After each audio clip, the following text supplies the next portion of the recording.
Hola, en este video vamos a hablar sobre la costumbre como fuente del derecho. Para comenzar, hablaremos qué es la costumbre. Podemos decir que la costumbre es la repetición de una determinada conducta realizada por la generalidad de los miembros de un grupo social de manera constante y uniforme, y con la convicción de cumplir un imperativo jurídico. ¿Cuáles son los elementos de la costumbre? Encontramos los elementos materiales o externos. Aquí encontramos la generalidad. Aquí es la repetición de los actos cuando estos se llevan a cabo por la gran mayoría de la comunidad. La constancia, cuando concurriendo las mismas circunstancias, hay una reiteración de un comportamiento en el tiempo. Si la cadena se interrumpe en algún periodo más o menos prolongado en que existan esas circunstancias, los actos no pueden fundar costumbre.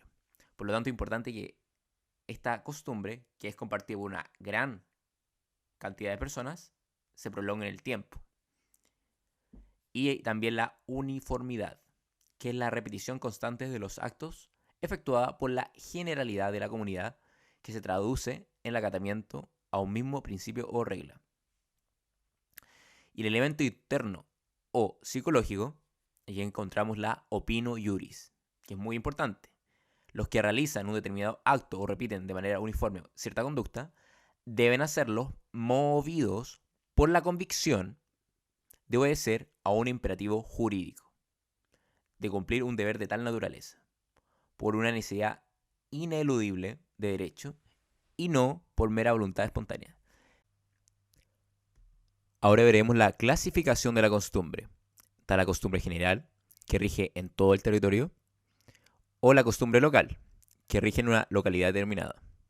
También está la costumbre nacional o costumbre extranjera, esto de acuerdo al país que se practique. Y también está la costumbre civil o costumbre comercial, según la rama del derecho. La clasificación más importante es esta: la costumbre según su relación con la ley, que se clasifica en, según la ley, secundum legem, es aquella que adquiere carácter de norma jurídica en razón de llamarla la propia ley, a regular una materia dada. También está la costumbre contra la ley, o sea, contra legem, es la que introduce una norma destructora de la ley, ya sea proclamando su inobservancia, ya sea imponiendo una conducta diferente a la establecida por la ley.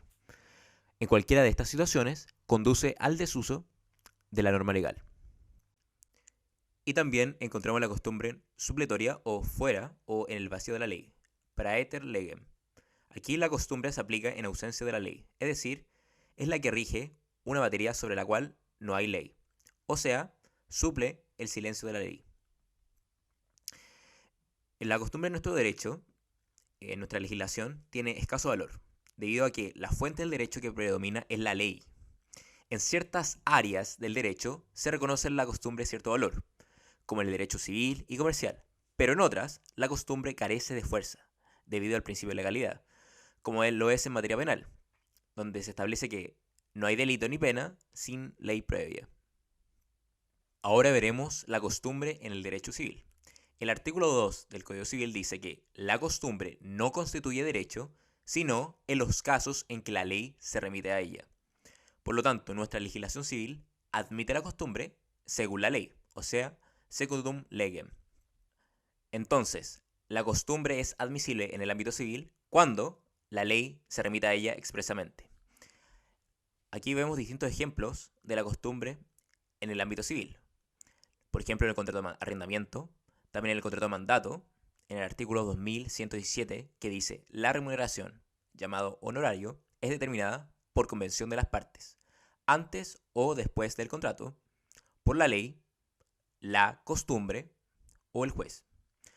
También encontramos la costumbre en el ámbito contractual, conforme a lo dispuesto en el artículo 1546, que dice: los contratos deben ejecutarse de buena fe y por consiguiente obligan no solo a lo que ellos se expresan, sino a todas las cosas que emanan precisamente de la naturaleza de la obligación, o que por la ley o la costumbre pertenecen a ella.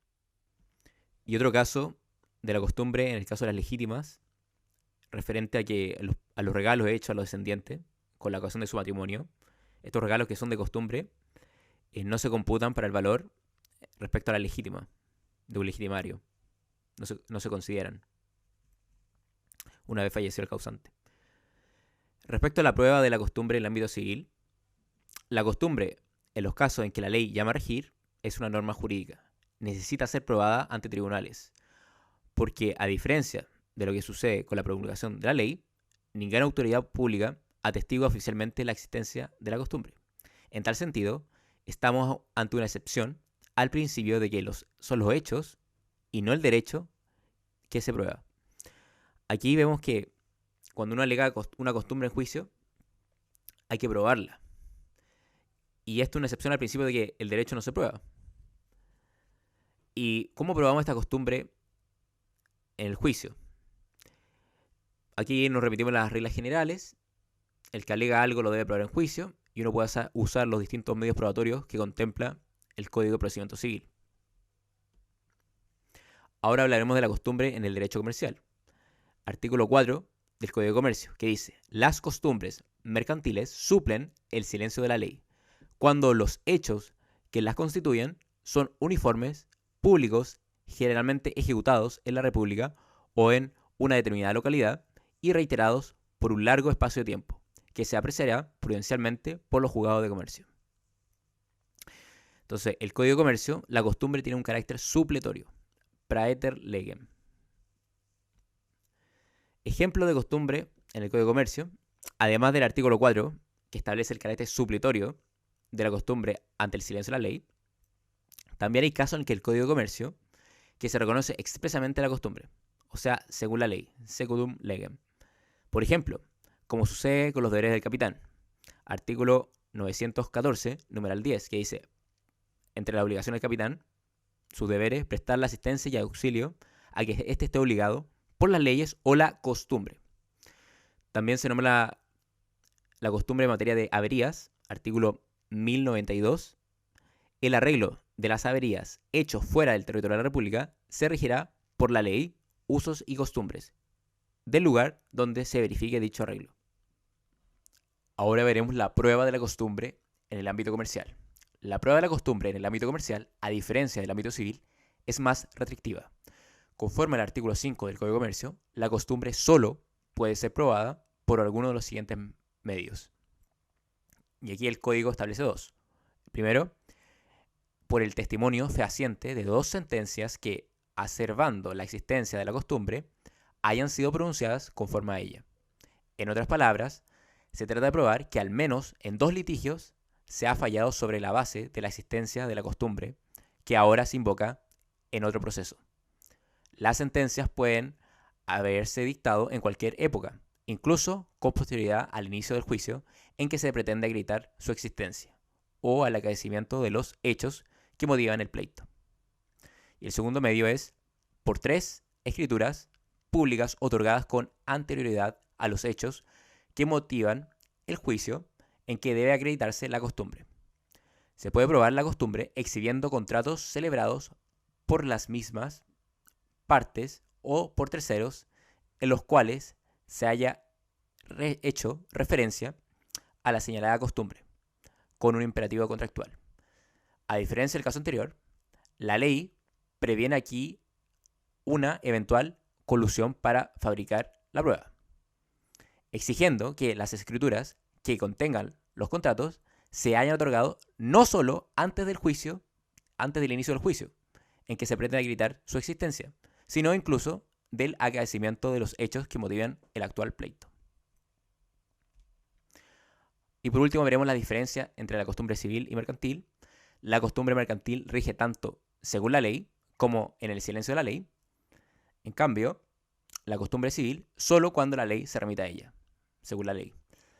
Y el Código Civil no determina los medios de prueba por los cuales debe probarse la costumbre, de modo que pueden emplearse todos los medios que el derecho establece. Y aquí nos remitimos al Código de Procedimiento Civil. En cambio, el Código de Comercio señala en cambio taxativamente los medios para demostrar la existencia de la costumbre. Espero que les haya gustado el video. Suscríbanse, comenten, dejen like. Muchas gracias.